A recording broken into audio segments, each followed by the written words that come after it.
Marinaro, it's Brunchin with Marinaro on this Sunday morning, presented by Cherry River Hard Seltzer. Only 90 calories, natural flavors, no preservatives. Now available in Quebec grocery stores and at the beer store. For the very first time on the Sick Podcast, the number one hockey trivia expert in the world, Liam McGuire. How you doing, bud? How's it going, Tone? Long time, buddy. Thanks for having me on. You're very, very welcome. Liam, by now, I think it's pretty safe to say that pretty much everyone in the hockey world knows who Liam McGuire is, but should there be one or two who don't know who he is, why don't you tell them a little bit about yourself, Liam? Yeah, sure, pal. Well, I'm a 4-time published author, and I've billed myself pretty much as you've just introduced me. Back in the day, for sure, that was my long-standing introduction as the NHL trivia expert of the world. I call myself more of a historian now, Tony, to be honest. Yeah. But again, off the top of my head, I think I believe I know more than anybody. That's how I've kind of carved out a living as an entertainer on stage, emceeing, hosting, performing, and I've done a ton of radio, as have you, going back 41 years, and I've done some TV. Montreal was my second home in the 1980s. Between radio and television, I was down there 2-3 times a month. I was at the Forum 344 times from May 1st, 1975, Saturday night. We beat the Buffalo Sabres 7-0 for Guy Lafleur's first playoff hat trick. I was there until that final unbelievable night, Monday night, March 11, 1996, where I was not only the last guy non-employed to leave that incredible dressing room that night. The guy who left right before me was Vladislav Tretiak. He was the second last to leave. He did not want to leave the room either. Neither did I.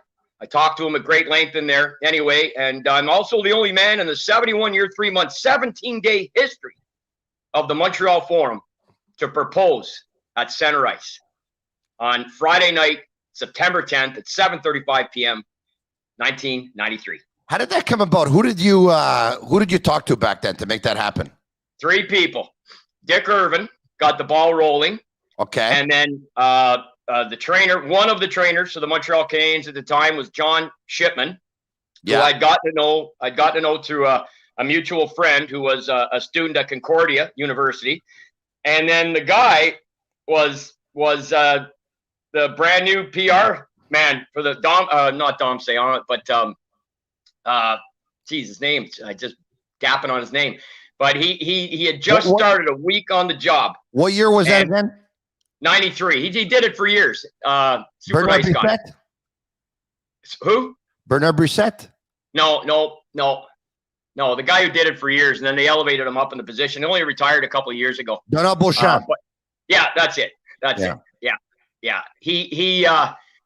He was a week on the job, Tony, and he said he didn't have the temerity to say no to me because it seemed like such a good idea. So I was originally going to have Mike Keane skate across the ice with the ring, but they were doing 2-a-days with Jacques Demers, and so I decided not to, and I went out there at center ice. The building was completely empty, but every light was on. I posted the pictures of it many times. The Montreal Canadian magazine did a story on me. And I'm a Habs fan through and through. I bleed this team like you do and many others. And it's what a run last year, and we're paying for it today.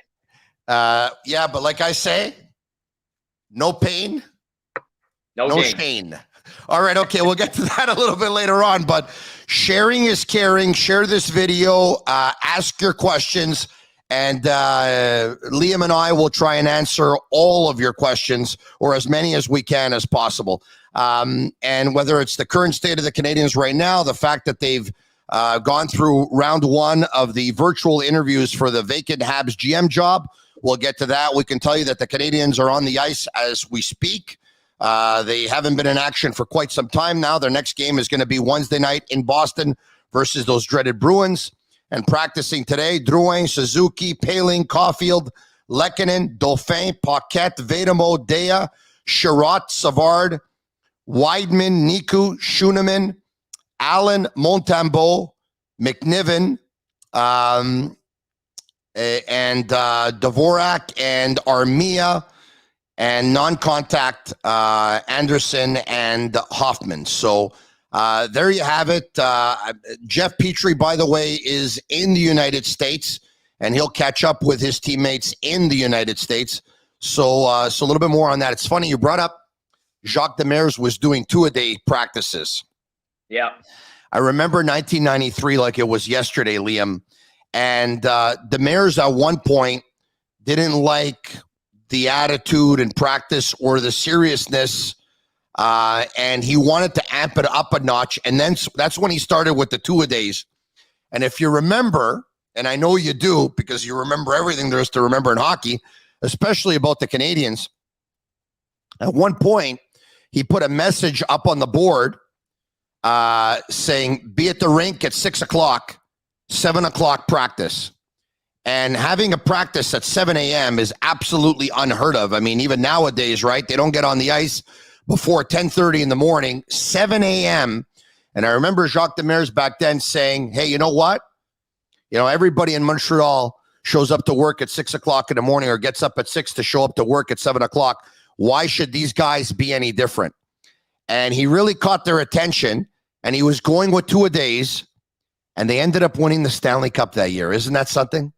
Yeah, it is something. That was pretty much almost the end of the era of when you could get away with things like that. The next couple of CBAs pretty much took care of, some would call it draconian, but I think that had gone on at that point really since the inception of hockey in terms of running things with an iron fist. I don't think anybody would say going back to the Punch Imlach or Jack Adams days, two of the more notorious guys for running hockey clubs was the way that anybody would want it. But Jacques Demers got the most out of that team, and he had the world's greatest goaltender, and they got on a run in overtime, as we well know, record setting still to this day. 96 minutes of shutout hockey in overtime is just insane, and that was a run for the ages. You know, it was an unexpected Stanley Cup, and has our others. I mean, there's others that have won the Stanley Cup. It's just the haters want to make it out like you know, that it's even people go back and say, well, the Habs were so lucky to beat the Bruins in 71.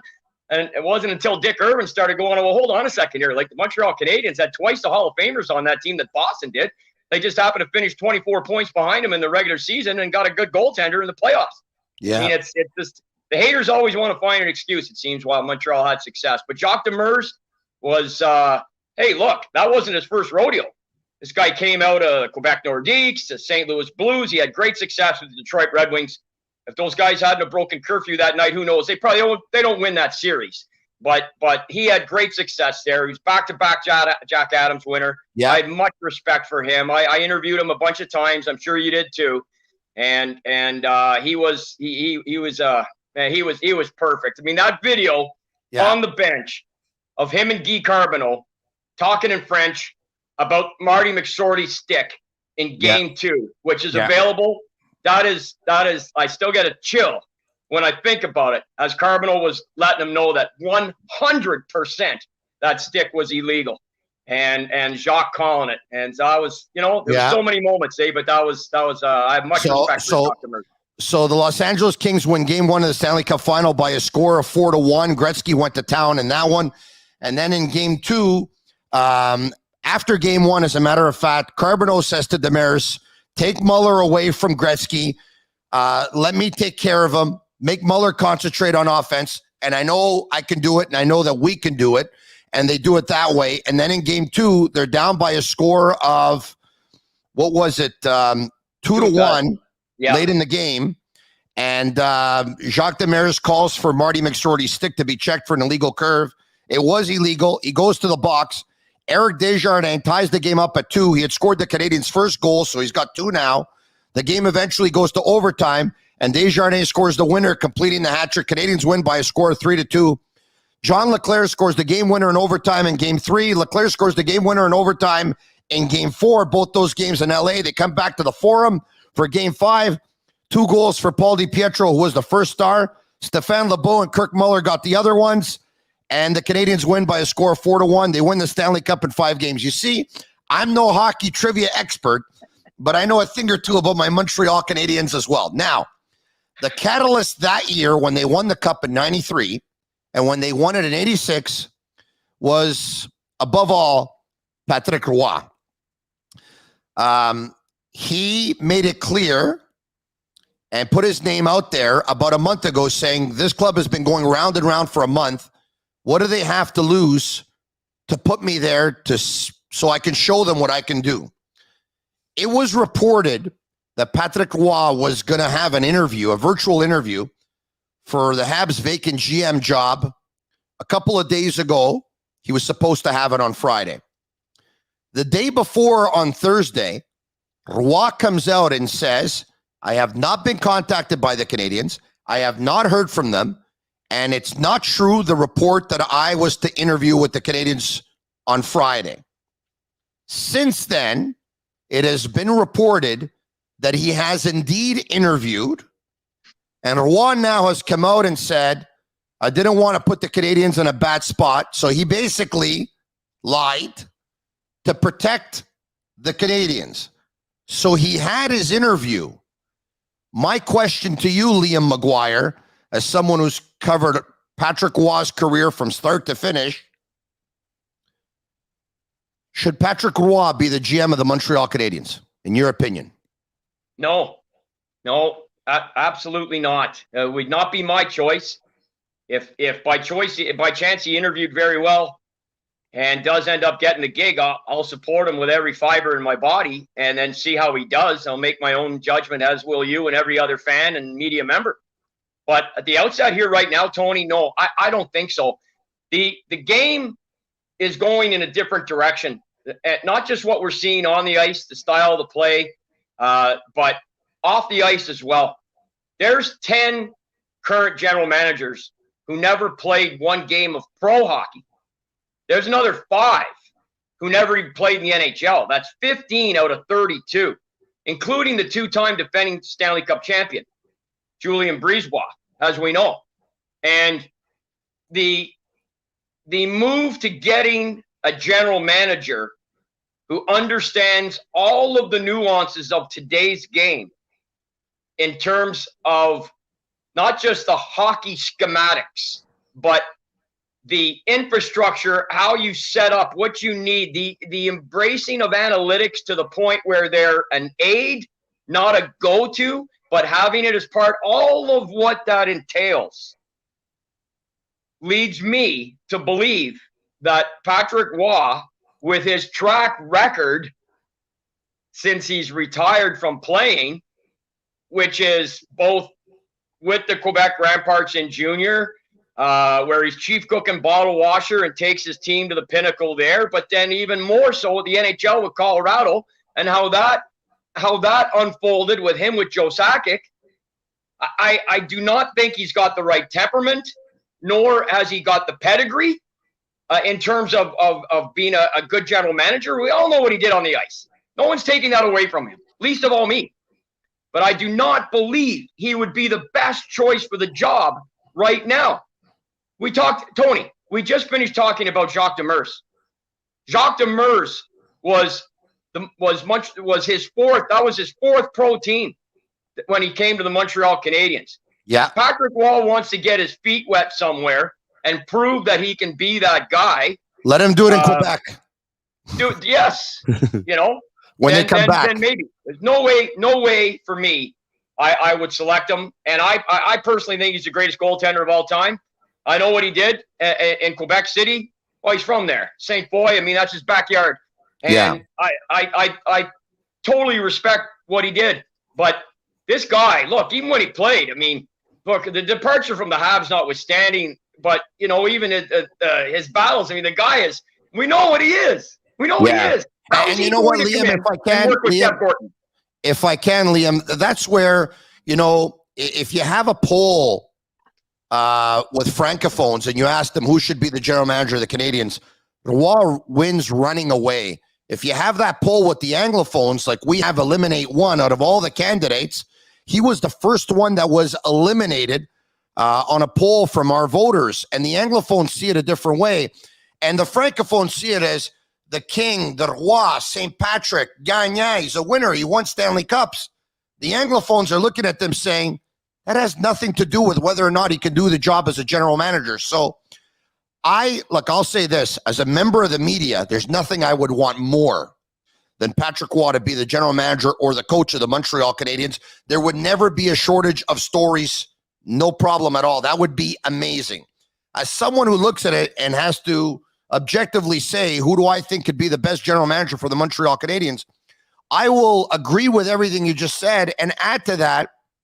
We already know that Jeff Gorton is the GM in disguise. Let's be honest here. He's the guy he's in charge. He's running the show. He needs to be able to get along with the person, and it can't end up being a circus where they're not going to see eye to eye on one or two things. All of a sudden, it's going to make its way out there in the media because it was leaked. And then who do you think public support's going to go to? To Patrick, from the media, from the majority of the fan base. I think it would be a nightmare for the Canadiens. So I knew they were going to interview him. I'm not surprised that they did. But I say, you know when people say 1% chance? I think he's got 0.00001 or maybe even 0% chance. All right. More notes from Canadiens practice. Tyler Toffoli took to the ice briefly after his teammates finished practice, and it looks like he has cleared the COVID protocols. But, of course, we know that he had a hand injury. And anyway, why don't we do this? Let's get to as many questions as possible regarding your Canadiens. And, by the way, we'll also accept your trivia questions because I know that Liam is going to blow you away here. All right, so let's go. Let's get to the questions. From Dorji, how will Roy answer questions surrounding his exit in Colorado when he quit on the team? Liam, like you said, he was the coach and the VP of Hockey Ops, and Joe Sakic was the general manager. And Joe Sakic's his former teammate, and they didn't see eye to eye on a couple of unrestricted free agents that Roy wanted to sign. They didn't see eye to eye on a couple of players that Roy wanted to trade and a couple of players that Roy wanted to acquire. Joe Sakic had final say. Patrick Roy didn't like that he did. And he, 1 month before the season started or before camp, he walked out. Said, that's it. I'm gone. Yeah. I mean, I think if that question came up, I guess Patrick would have to find some way to dance around it. I'm not sure how he could answer it directly and come across as being 100% honest, other than he would have to say, oh, we just didn't see eye to eye. I couldn't continue coaching, so I decided to leave before to make it worse or whatever. I don't know what answer he would say, Tony. Yeah. But I think another reason why Patrick Roy has got, to your point there, 0% chance of getting it is I believe Jeff Gorton being brought in here with his brief track record, the brief tenure he had in Boston and then a longer one in New York, with him being the forerunner of that letter to the New York fans. And I think we're on the precipice of something very unique in Montreal. This is a franchise that was born in 1909. This is the winningest franchise in hockey history. And I think we're on the precipice of something extremely unique. We're going to get a general manager who I believe is going to be Kent Hughes. And he's going to not fit the bill of any other general manager in Montreal Canadian history. And they are going to, whether it's the letter or something similar, they're going to tell Habs fans that they're going to tear this thing down.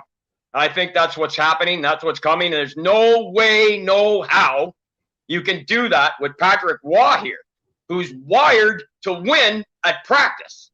There's no way you could do that with Patrick Roy. And go get your feet wet somewhere else, Patrick, in the game, and maybe down the road, because never's a long time. And maybe you come back around and you get employed by the Montreal Canadiens. But I think we're on the precipice of something here that's going to happen. Yeah, and we'll see. With you. I've been calling for it since 2009, and I didn't look good last year because they were in the Stanley Cup final. But this year, with the way things are going, they're statistically the worst team in hockey. Look, I think they have to rebuild, and I know a lot of people bring up examples, Liam, of teams that did rebuild and didn't win, and then I bring up examples of teams that did rebuild and did win, and they say, well, it cancels itself out. But you know what? Only one team wins the Stanley Cup, and a rebuild won't guarantee it. But I will tell you this. Take a look at teams that did rebuild. Toronto, Matthews and Marner, Edmonton, McDavid and Draisaitl, and I'm going to continue to say this, Chicago with Kane and Taves, Pittsburgh with Crosby and Malkin and Marc-Andre Fleury and Jordan Stahl, and the list goes up. Colorado with Nathan McKinnon and Landeskog and Cale Makar. Some of those teams, I mean, Pittsburgh won the Cup, Chicago won the Cup. The other ones didn't. Washington with Ovechkin and Backstrom. But the teams that didn't win the Cup, they got players that are exciting to watch. I love watching those players play.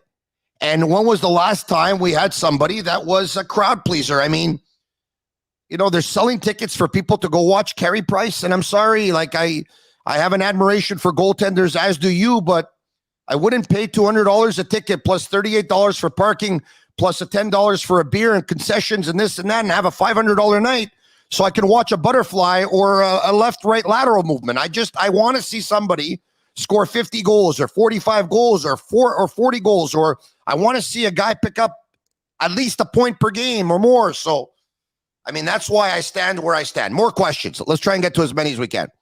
Joe Casanova, what scares me is that the future GM will be a yes man to Gorton.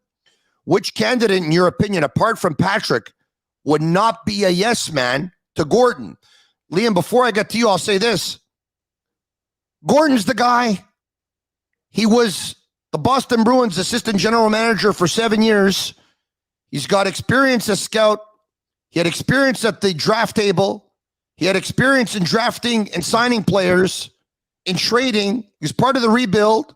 He was the GM of the Rangers for 6 years. There's no one from Quebec, or probably no one else available on the market right now, or very few, that have that kind of CV. I don't care if they hire a yes man or a yes woman. And by the way, I don't believe they will, Liam. I believe that person will obviously be capable and have input. But at the end of the day, Gordon's in charge. But I have a question for you, Liam. You mentioned Kent Hughes. You believe he'll be the general manager of the Montreal Canadiens. I believe that if Jeff Gorton could have his way, Kent Hughes would be the guy or would be the GM. The thing that I keep wondering about is, taking a look at Kent Hughes' portfolio of clients, this would mean a big pay cut. Liam, what do you think about that? It's a pay cut, but I don't imagine that he's that he's standing in the corner of St. Catherine and Atwater with a hat out, looking to get enough money to buy a Big Mac. So I think he's probably the more you have, the more you want, is what they say. Yeah, well, I think also the allure of this job and coming to work with a guy that he already has a personal connection with.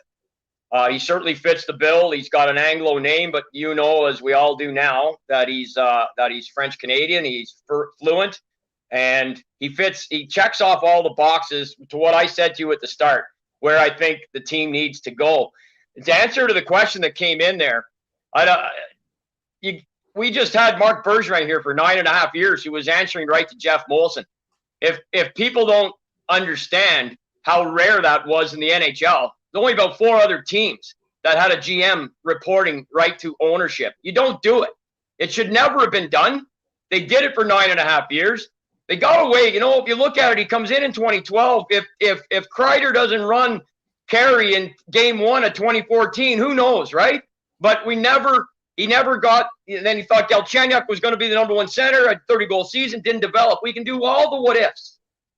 But I think Kent Hughes, or my second choice would be Matthew Darche. One of those two would or should be the next Montreal Canadiens GM. Are they going to come in and unilaterally just take over the general manager job? No. Hey, what's the worst case scenario here? That Jeff Gorton and whomever it is work together? Wow, what a concept. Let's make the Montreal Canadiens great using all of our brain power, all of our know-how, all of what we've got, and make them great again. That's not the worst case scenario here. No. To have somebody come in, and I just do not believe whoever it is will be a yes man. You had to be, like me, Tony, you had to be impressed with Jeff Gorton's first press conference. I love that. He looked so poised, so cerebral. Confident. He spoke so well. And I just, I know a little bit, as do you, and we've all investigated further. We know his background now. And I think he was a fantastic hire. He got let go in New York for non-hockey reasons. Correct. And we all know that. Yeah. So this is good stuff, and we're on the verge of something new here in Montreal. And just like they said, you said Toronto. Remember that first press conference with Brendan Shanahan and Mike Babcock, and they said there's going to be pain. And there was. And look at them now. Yeah, they blew another 4-1 lead last night. But I'll tell you what, man, you want to talk about entertaining and exciting to watch. That Marner didn't even play last night. They're an exciting team. Yeah, they are. How's our Colorado? And you mentioned them as well, Tony. Yeah. Sharing is caring. Let's get to your questions. It seems like we have about 20 of them lined up. Jeff, trivia question. You ready, Liam? Your first one. Yeah. On Brunchin with Marinaro, presented by Cherry River Hard Seltzer. Which NHL player holds the record for most consecutive games with a shot on goal? Never seen that record. See, shots on goal only go back to 1955 for all teams. And there were a few teams prior to 55, like Detroit and New York, that kept their shots. So it couldn't obviously be an all-time NHL record because the NHL started in 1917. And I would hazard a guess that if you tracked it back then, that Joe Malone would probably be the record holder. So in terms of modern day, I have never seen that stat. I have never seen that if there's an actual stat for consecutive shots on goal. All right. Ethan Bondy, what 4 teams did the Canadiens beat in the playoffs to win the Cup in 93? Hold on a second. This is so easy, even I know it. All right? Hold on a second. The Quebec Nordiques, the Buffalo Sabres, the New York Islanders, and the Los Angeles Kings. Correct? Correct. Thank you. Correct. Next. Michael Foresta. You guys get the feeling that Price wants out. That's my feeling. Liam, I'll start if you don't mind. I believe Price wants out, and I believe Jeff Gorton, in the direction that he's headed, would like to see Carey Price move on as well. But his feet are almost in cement here because of that contract. It's going to be very difficult to move. The best way, there's only 2 things. One is a long-term injury reserve, and then that's it, if he decides to pack it in. Or 2, probably a 3-way trade, Liam. When contracts are very tough to move, a 3-way trade. But I don't know about you. I think you answered it before when you talked about a rebuild. I would imagine that they'd like to move Carey Price. To me, Tony, that first shot was fired across the bow when they left him unprotected. Despite all the mechanisms behind the scenes, whatever was being floated about his injury, the wrist, the contract, feeling fairly confident Seattle wasn't going to take him. Carey had to agree to it. As slim a chance as it was, as slim, it could have happened. And he had to agree to it. And I think it's still a large part of his heart. Liam, they said back then that it was actually his suggestion. So I say this, whether it was his suggestion or their suggestion, at the end of the day, as slim as the chance was that he was going to get picked up, they were both willing to live with it, that if he would have been picked up. Yeah, that leads me to believe that, they would both be okay with it, right? Yeah, and just one other comment on that. Yeah. Because there's been so much speculation and discussion on it on social media, as we're millions of Habs fans the world over, as we know, and everybody wants to comment on it. Rightfully so, it's great. Carey Price, what are we going to get with Carey? We need to see him. Like, is he going to come back with his head in the game? Is he going to come back with any ability to still play? Is he going to be able to come back through everything that he's gone through here and be able to prove that is there even something you can do to move this guy? Like, we don't even know. We don't even know. We need to see what we've got with Carey before you can even make any discussions of moving him and maybe eating salary, 3-way deals, this, that, and the other. You gotta say, what have you got with Carey? Because we saw a guy who, with the exception of game 1 and 2 against Tampa last year, he probably like a couple of those goals back. I mean, he was unbelievable. Shea Weber played maybe as good as hockey as he ever has in his life. You take those 2 guys out, it was like putting a pin in the balloon, let alone with everything else. Yeah. So what do we got with Carey? What do we have? You don't know. I don't know. Nobody knows. We need to see him back at practice. We need to see him in a game. We need to hear him speak. We need to hear him say where he's at. Is he motivated to finish this contract? Is he motivated to come back and be the best in the world? I'd love. Was he entertaining any thoughts of playing in the Olympics? Like, where's his head at? We don't know. Liam, as much as you and I, I'm sure, are sensitive to everything that he's gone through, let's put the cards on the table here between you and I. He's the franchise goalie of the Canadiens. They took him in when he was a kid. He's been here for 15 years. They've been through his ups and downs. Don't you think it's like abnormal that the fans haven't heard from him or haven't heard him speak in over 6 months? Tony, under normal circumstances, I would say yes. But I think when you're dealing with mental health, it's a whole new, something that's come into the game here in pro sports the last number of years. And there's no blue book on it. And so I'll sit back. I've written a couple times, even the last 7 days. I put some posts out, whatever, Twitter, Facebook, whatever. And I just say, look, Montreal Canadiens need closure. They need closure on Shea Weber, which they'll get. There's a finality to that, we know. But they need closure on Carey Price as well. And by closure, I mean, what is he going to do? Like, is he intend to resurrect his career? Is there a game plan, a timeline, or something? We need that. So you're saying 6 months. I'm saying whatever. I'm saying at some point, the Habs, Jeff Gorton, the new GM, the organization, the fans, the media, at some point, we need some understanding, some clarity as to what does Carey want to do. And that's what we need. At that point, the team can then start making plans. Okay, we look at moving him, but what have we got? We don't even know if the guy, we don't even know. Nobody knows what we have right now with this guy.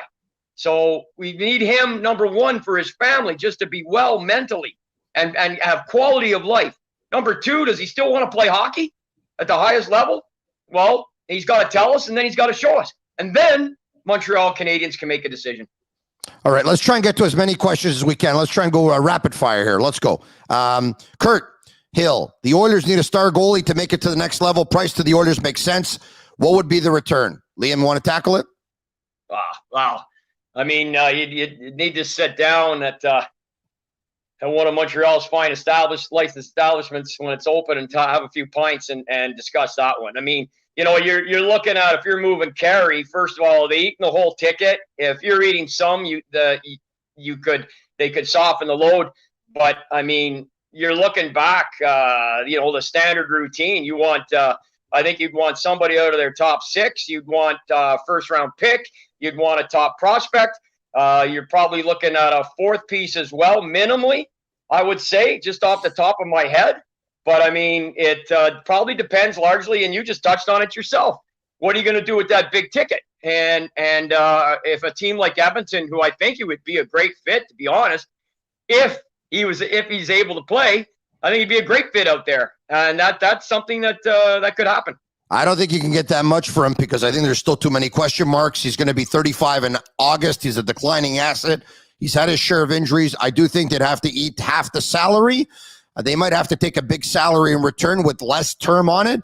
But no matter which players the Canadiens are going to trade, whether it's a Sherratt, whether it's a Petrie, whether it's a Gallagher, whether it's a Price, they're looking for picks and prospects because they're going to try and get younger. And if it's not going to be a rebuild, it's going to be a revamp. More questions coming in. Only 3 players, says Jeff, non-goalies, have won the Conn Smythe Trophy without scoring a goal in the Stanley Cup final. Who are they? Oh, Jesus. Well, I know who won the Conn Smythe every year, Tony, since 1965, but I don't know that stat off the top of my head. So what is it again now? 3? Only 3 NHL players who are not goalies. 3 players, they're not goalies, have won the Conn Smythe without scoring a goal in the final. So if you know who the players that have won the Conn Smythe are. Yeah, well, let's see. 65 was Beliveau. 66 was Roger Crozier. 67 was Dave Keon. 68 was Glenn Hall. 69 was Serge Savard. I don't think Savard scored in one of the 4 games against St. Louis. I don't believe. He would be one of my first guesses. 70 was Bobby Orr. 71 was Ken Dryden. 72 was Orr. 73 was Cournoyer. 74, 75, Bernie Perrant. 76, Reggie Leach. He scored in the final. 77, Guy Lafleur. 78, Larry Robinson. 79, Bob Gainey. Did Bob Gainey score in the final against the Rangers? I can't recall. 80, you got Brian Trottier. 81, Butch Goring. Did Goring score in the final against Minnesota? I can't recall. 82, Mike Bossy. 83, Billy Smith. 84, Mark Messier. 85, Wayne Gretzky. 86, Patrick Roy. 87, Ronnie Hextall. 88, Wayne Gretzky. 89, Al McInnes. 90, Bill Ranford. 91, 92, Mario Lemieux. I've said 3 so far that I think are in the running, especially Serge Savard. 93, Patrick Roy. 94, Brian Leach. 95, Conn Smythe. Hold on now. I got it. 95, Conn Smythe, New Jersey Devils. Scott Stevens? No. No, it was Claude Lemieux. Claude Lemieux. Yeah. Did he score in the final? Do you know? I don't know. I don't know if he did or not. There's four that are up for debate. Joe Sakic, Mike Vernon, Steve Yzerman, Joe Nieuwendyk. I mean, we're up to 2000. So, I said 4 names. You're a machine. I mean, I know who won every trophy every year, but to answer that one, you'd have to know who scored in the finals. Like, that's a statistic. It's a good question, but it's more of a statistic. But I know who won the Conn Smythe every year. And I've said 4 names. I'm going to guess at least 2 of those are correct. But I don't know. I really don't. Here's Hockey Junkie. Hockey Junkie says, that's impressive memory, Liam. Holy crap, I can barely remember what I had for breakfast a couple of hours ago. I can remember what I had for breakfast, but I can't remember what I had for breakfast 2 days ago. But earlier this morning, I had a seafood salad, to tell you the truth. That's an unconventional breakfast, but that's what I had. All right, more questions coming in. This guy's unbelievable. Sharing is caring. Share the video and comment with your Habs questions. Alfredo Barello. Should Habs keep Sherratt, Suzuki, and Primo and make everyone else available for trades? If not, who do you keep? Liam, in 10 seconds here, I would trade Sherratt. Defenseman, if you're going to rebuild, there's no use of keeping Sherratt to make him part of a rebuild at age 31, who's going to want a long-term deal. Do we agree? 100%. Yeah, I think in cancel Ben's future plans probably in Montreal, and he's been their best defenseman this year, no question. I think he's the guy that's most likely going to go at the trade deadline. I'd be surprised if he doesn't. Obviously, Suzuki and Primo aren't going anywhere, nor should they. No, you're right about that. All right. Mind you, are there any untouchables? That's another question. Back to the questions we go. Paul Cormier, the injuries and COVID allowed many from the Rocket to play in the National Hockey League. Do you think Caulfield would improve in the AHL next year? No. Liam? No, I just this year has been a write-off almost out of the gate. I can tell you right now, Tony, my son and I watch every game, and we text each other during the game. I watched all the preseason games. I told him, I said, there's something wrong. I can tell you right now, there's something wrong. And Caulfield, you could see it right out of the gate too. And you can't tell me that everything he did in NCAA, then he comes down to Laval for the stint, then he comes up to Montreal, and then he has the success he had with Suzuki in the playoffs that he just fell off a cliff. He's caught up in everything that's gone on too. He'll need to finish this year, as will the rest of the guys who we all know can play a whole lot better than they have, notwithstanding COVID, notwithstanding injuries. And you need to they need a break. Tony, they were playing hockey on July the 7th, okay? They had a meaningful game playing for the Stanley Cup on Wednesday, July the 7th. These guys are absolutely beat up. You're mentally right. And physically. They don't have Tampa's depth. And then you take what's happened, and they've been so decimated off the ice, not the least of which is the most unlikely scenario, having Carey Price with his mental illness. Yeah. None of this. Cole Caulfield is a product of everything that's happened here. This guy is a bona fide minimum 30-goal scorer in the making. Mark my words. Yeah. You've got Alex DeBrincat 2.0, and you will see that. You will see that in the soon-to-be future with this guy. I have no doubt of that.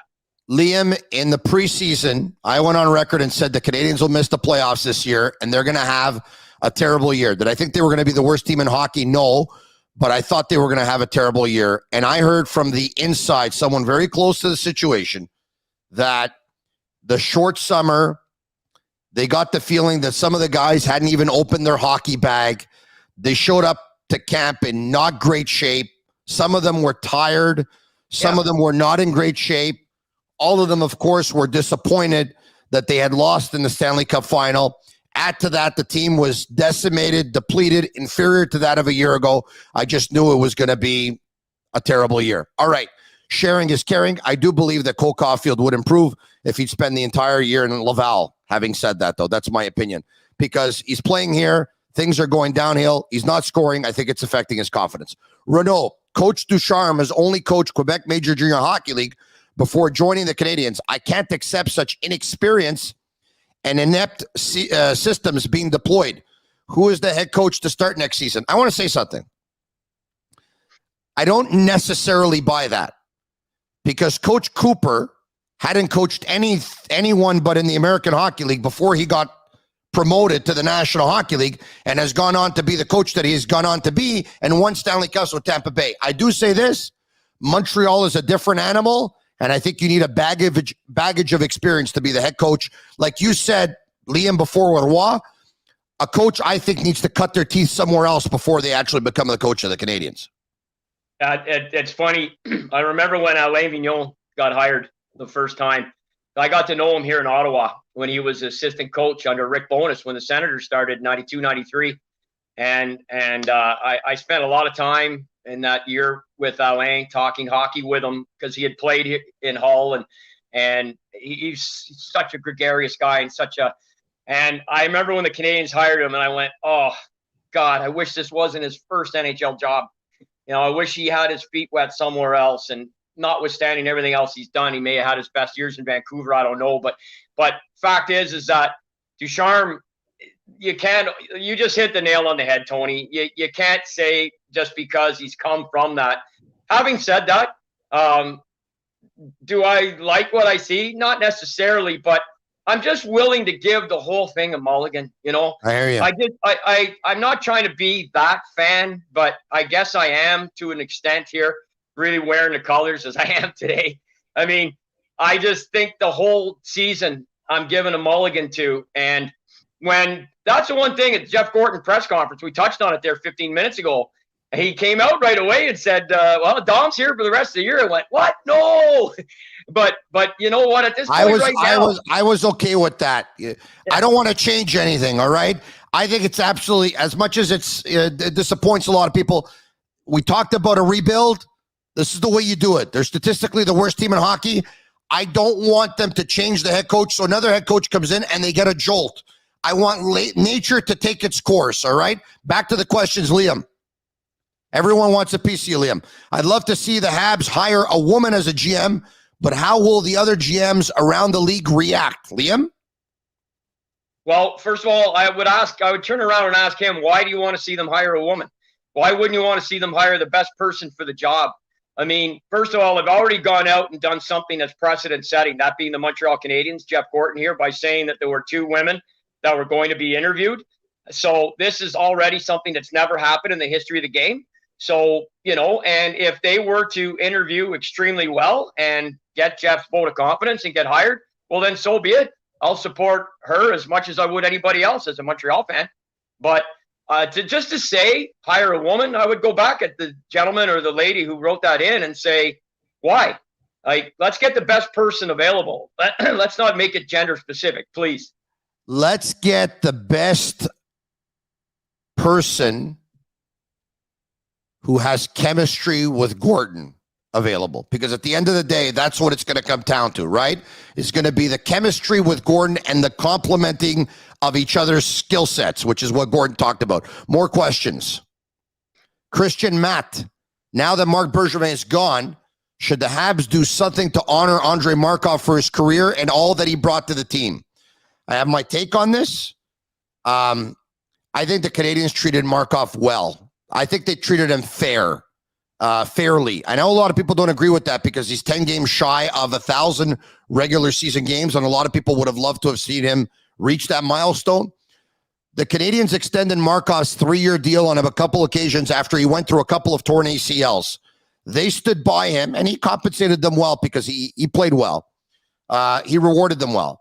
But in his final year of his contract, his last contract, he was getting $4.25 million. I think at around 37 or 38 years of age. The Canadiens made him an offer of 1 year, $4 million with bonuses, incentives, where he stood to make about $6 million.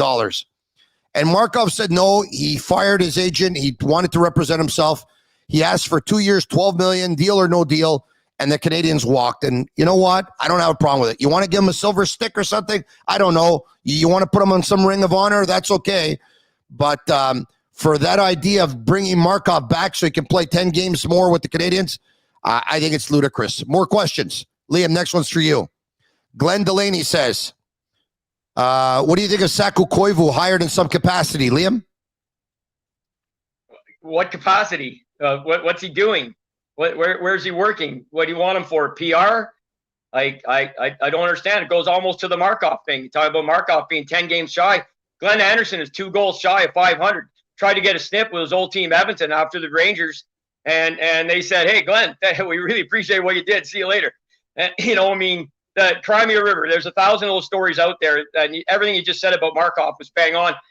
Saku Koivu absolutely loved that guy. Loved him. How could you not?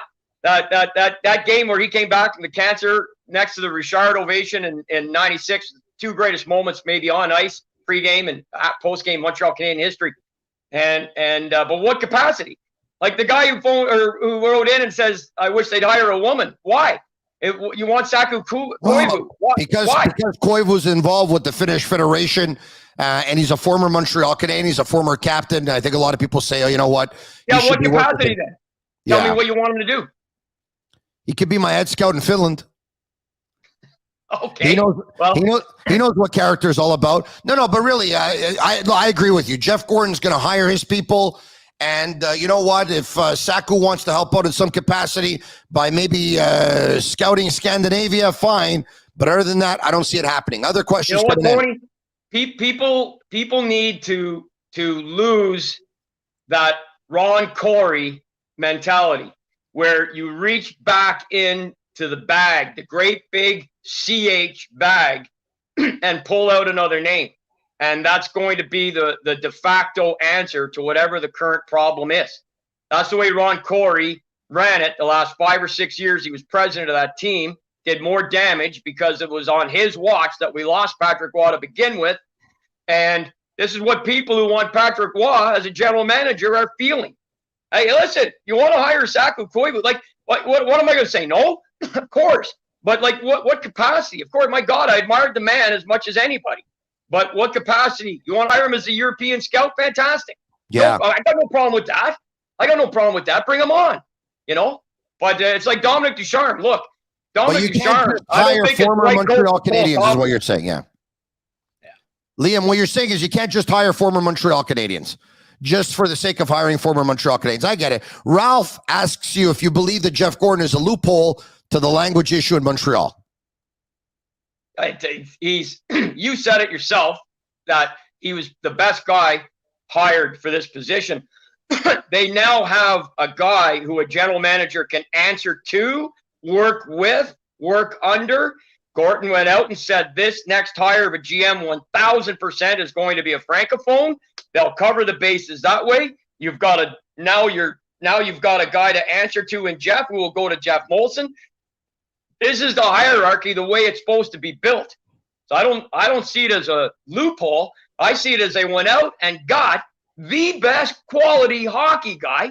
And the way they're going to get around the language is by making sure they got a French GM. Bingo. And it's going to be a rookie GM. And he's going to come in and he's going to work with the experienced Jeff.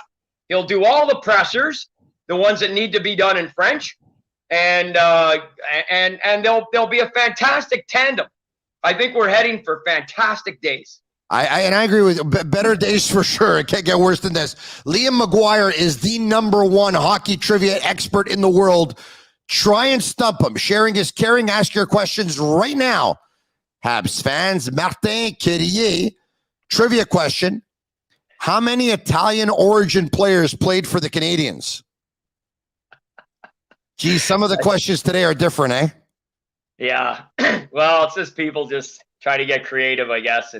I don't know, Tony. I mean, there's been about 2,500 guys to suit up for the Habs since 1917. How many of, is Pizzata, has he got Italian blood in him? I would think so, yes. I would think so, too. Paul Di Pietro, yes. DiPietro, sure. Yeah, there'd be a few guys for sure. How many in history? I have no idea. All right, let's get back to the questions. Nick Lariviere, do you think Nick Suzuki is the right center for Cole Caulfield going forward? I do. I'm not ready. First of all, let's see Camp next year. You know, you said you'd like to see Cole in the American Hockey League. I would never make that statement myself right now. So we're on opposite sides there, which is fine. But I don't think Dominic Ducharme is probably the right coach for Cole Caulfield. We'll see Ducharme finish this year. He's not going to be the coach coming out of the wilderness here for the Montreal Canadiens. You know that, and I know that. And I think Suzuki and Cole Caulfield will eventually find themselves together and succeeding. And I foresee that in the future, in the very, very near future, that they will be a dynamic duo for the Montreal Canadiens. All right, more questions coming in. Mark Halpenny, trivia question. What brothers have combined for the most points? Yeah, so first of all, if it's regular season, it's the Gretzkys. It's Wayne and Brent. If you include the playoffs, it's the 6 Sutters. So you have to really, really be specific on that question. You have to say, is it 2 brothers only? Because then it's Wayne and his brother Brent, who played for Tampa Bay and had 1 goal and I believe 3 assists. If you say all brothers, including playoffs, it's the Sutters. It's just like, Tony, if you say, what's the highest scoring, goal scoring brother combination? Well, in the regular season, it's Bobby and Dennis Hull. But if you include the playoffs, it's Maurice and Henri Richard. So it depends on how you phrase the question. All right, perfect. Let's get to the next question. Let's cut to the chase. Who is the most qualified among the potential candidates? Liam, in your opinion, of all the potential candidates that we've heard, who do you think is the most qualified out of all of them? I told you at the start of the show, I got my 1 and my 1A. I like Kent Hughes because I think he fits the bill for 2022 hockey of what you need as a general manager. And my second choice would be Matthew Darche because, he also has a business background. He has a solid hockey background, albeit not NHL. He's currently working in hockey operations with Tampa Bay and has been on their staff for almost 3 full years. And he would be my second choice. I think Kent Hughes is going to win out because you touched on something 12 minutes ago when you said about familiarity with Jeff Gorton, and Kent Hughes has that. And I think he's got an inside track. When they sit down together, they're 2 friends, and I believe he has a lot of respect for what Kent. Now, you're saying he's going to take a pay cut. There's no doubt about that. He will. But I think the enticement of working with a dear friend in the capacity of running the Montreal Canadiens, a team in his backyard, I think he's going to win out. We'll see. But those are my 2 picks. Would be my first 2 choices as the new general manager of the Montreal Canadiens. You make some compelling arguments. It's hard to argue. Let's go. Next question. Lucas Clark, what did you make of Logan Mailloux' debut? I saw the highlights. I mean, he looked fantastic. Actually, I got to be honest, Tony. When I first saw when I first watched the highlights, I had to watch it again because I went, why is everybody just standing around? He's just skating around, guys. It was like he wasn't even in the OHL. It was like he was playing Pee-wee hockey. And, I mean, I know what we saw was a condensed version of his game, but 5 shots on net, 2 assists, plus 3 or 4. I think he played like 22 minutes or something. I was really, really impressed with what I heard. And given everything the kids does he pack a heavy shot or what? It sounds like he can really rip it. I mean, if there's a younger version of Shea Weber, which is why they took him, it seems to be him. And obviously we'll see how the rest of the season goes. The kid's gone through so much, but terrible as that is, life goes on, as it did for Danny Heatley, as it did for Craig McTavish, as it did for Tony Demers, as it did for a lot of others in hockey history that got themselves in trouble with the law and did a whole lot worse than that kid did. And certainly from a debut point of view, he was outstanding. Other questions. Lorenzo Morone, if a total rebuild is what they will do, who do you keep from the current squad? Does Gallagher leave as well? I'll say this, Liam. I don't know who's going to be the first one to go, but I'd be willing to say that if they're going with rebuild, okay, in an ideal world, they would like to trade Price, Petrie, Sherratt, Gallagher, maybe Edmondson, who wants to play for a winner, you would think, and Jonathan Drouin next year at the deadline, when he'll have 3 or 4 months left on his contract, I would imagine would be an attractive piece to other teams, but probably not right now. But I would think all those players, the high-priced guys and the 30-year-olders are going to go. The Edmondsons, the Sherratts, the Petries, the Gallaghers, the Prices of this world. How about Gallagher? You agree? Well, he's in play. I don't think there's any doubt about it that in the short term here, being the next 12 months or so, as the rest of this season and then the next season unfolds, I think a guy like Brendan Gallagher would very, very much be in play. Now, they may turn around and want to give him the C if Shea makes it official here, and maybe that extends his shelf life somewhat. But I don't think there's any doubt that he would have to be considered to be in play to be moved. If they're going to go right to the letter writing campaign here of the New York Rangers and follow that modus operandi, then I think a guy like Gallagher is also in play.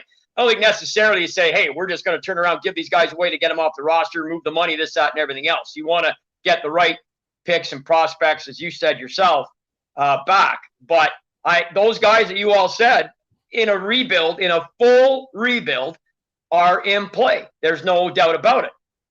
Let's try and get in 10 questions in the next 5 minutes. Are you cool? You're good? You need a sip of water? Go for it, Liam. All right. I don't know if you knew there was going to be this much work today. Alex McLean, what could they get for Gallagher? Once again, Liam, without naming any, maybe Kravtsov, if they would be looking a kind of player like that the Rangers. Now, I'm not saying the Rangers need Gallagher or would want Gallagher. They'd probably want more Sherratt or an Edmondson. But I think we said it before, right, Liam? Any one of these players the Canadiens are going to trade, they're going to look for draft picks and or prospects. So like that, they can go to the draft in Montreal with a lot to play with. Yeah, you can. And that's for this year. And then as we're kind of doubling back on some of this stuff, but I mean, you get through this season, which is going to happen very quickly here because they'll be out of the playoffs, and then you get into training camp in the fall and decide what direction you want to take the team in. And some of these deals may happen between the fall and Christmas, and as you just said, maybe with Jonathan Drouin up into and including next year's trade deadline. So all of this is possible in the rebuild. Let's not forget, it's not just Shane Wright this year. It's more so maybe even Connor Bedard next year. So or Michkov, he's pretty good too. Michkov looks pretty outstanding as well. So you've got a couple of real blue chippers, it looks like, on the horizon. It would be attractive pieces to be part of. So, like, what do you get for Gallagher? It's like, well, it's a buyer's market. You're not giving guys away. Like I said, you just don't want to give these guys away, and you want to maximize what you're going to get in return. Yeah. So, more questions. Brendan Gallagher's a winner. Brendan Gallagher's a guy that 31 other NHL teams would take in a heartbeat. I agree with you. No doubt about it. I agree with you. Eric Diorio, who was the first Canadian with 60 goals in a season. Guy Lafleur, no? No, Steve Shutt.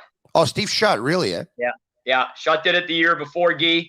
Then Guy did it the following year. Shutty did it the year before. But, yeah, what a guy out of the Toronto Marley organization, first-round pick. And him and Lafleur with the three centers, as you well know, Mahovlich, Lemaire, and LaRouche, and they just lit it up for those final 4 years, man. I'll tell you, Tony, I used to go to the Montreal Forum in the late 70s on a Saturday night, watch those guys play, and just I used to run my hand along the walls as I was walking out, and I would be looking for little spots maybe where I wondered, could I hide there and maybe be there for practice the next day? Wow. It was such an amazing moment that you walk out of the building and St. Catherine Street was alive. All the cars, everybody knew the Habs had won. Liam, and you were going into the night.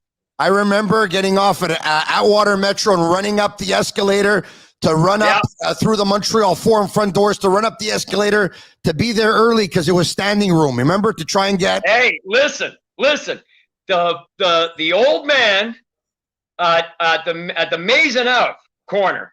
He let everybody in 30 seconds earlier. And that was the quickest 2 flights of stairs, and you got right behind red standing. That's where I went with my late father on Thursday night, May 10th, 1979, when Guy Lafleur scored to tie it, which is the loudest I've ever heard a building in my life.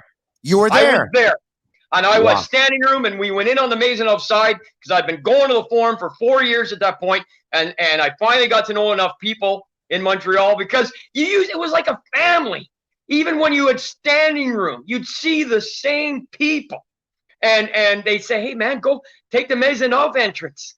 That old lad always lets the door open early. And sure enough, and that's where we were when Key scored to tie that game before Yvon Lambert at the 9-minute, 33-second mark.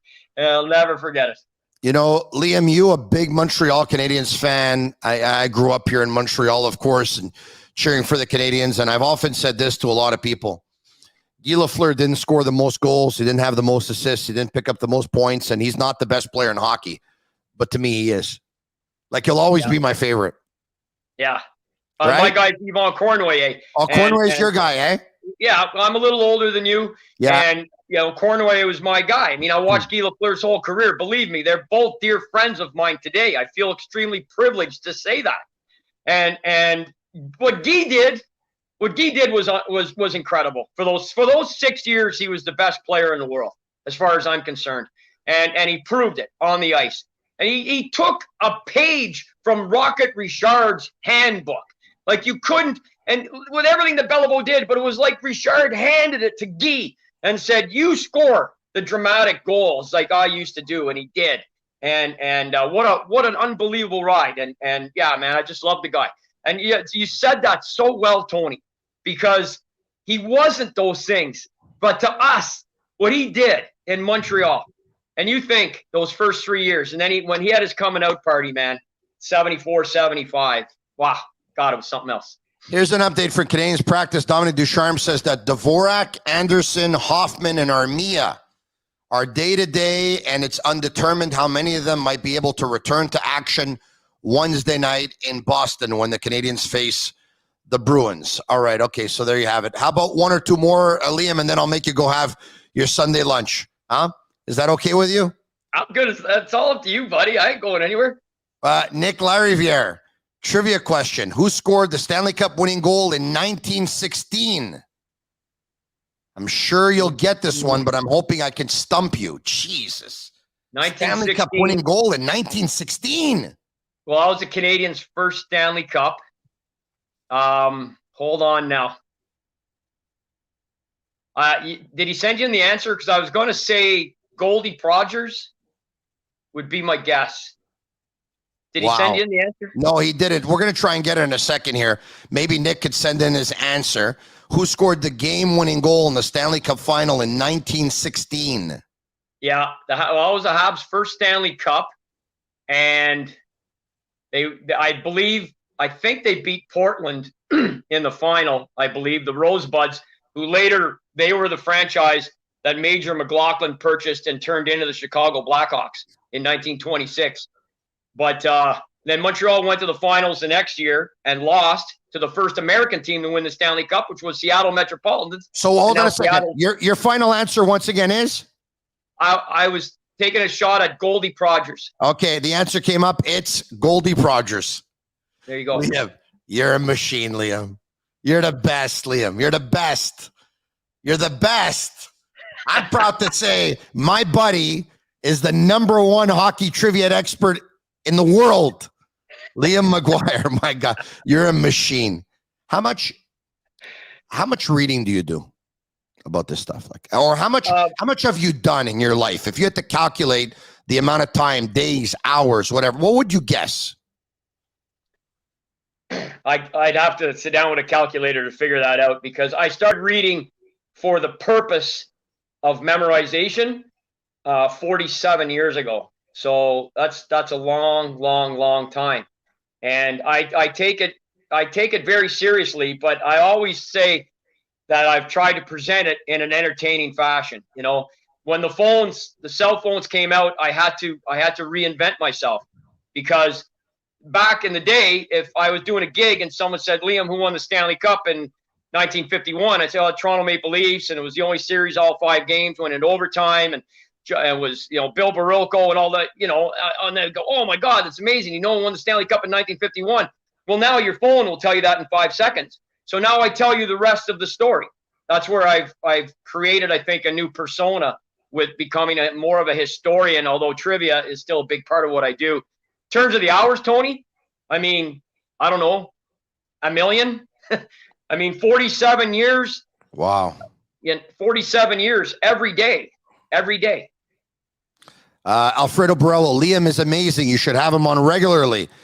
Presto. Liam, if you're in, I'm in. If you want to, it's open invitation with you. I'd love to have you on. Come on every now and then for sure. 100%. I hope you're enjoying this as much as. Always enjoyed being on with you, buddy. Always. Tony, remember what I said to you at Randy Tieman's Celebration of Life? Yeah. You remember one of the things, I say this, I know we're on your podcast, but the show that you do, which has the greatest intro of any radio show in Canada, I told you, one of the reasons I love listening to you online, I listened one time and you had 3 languages, man. You had English, you had French, and you had Italian all on the show. That is unique in this country, and I absolutely loved it. I love it. Well, thank you. Merci beaucoup. Molto grazie, Liam McGuire. On that note, it's Brunchin with Marinaro. He's Liam McGuire, the #1 hockey trivia expert in the world. Have your friends follow us, The Sick Podcast, on our Facebook page, on our Instagram handle at The Sick Podcast, on our Twitter handle at The Sick Podcast, and on YouTube. Subscribe to The Sick Podcast. It's absolutely for free. And once again, today's Brunchin with Marinaro with Liam McGuire was presented by Cherry River Hard Seltzer. Liam, I can't thank you enough. This was, for me, it's always fun doing this podcast. Today was extra fun catching up with you. It's been a while. It's always a pleasure. Likewise, Tony. Thanks for having me. Anytime, buddy. I hope we can do it again. All right? Absolutely. Thank you, Liam. All right, pal. Bye-bye. Have a great day. Buongiorno. Buona giornata. Ciao, Liam. Ciao.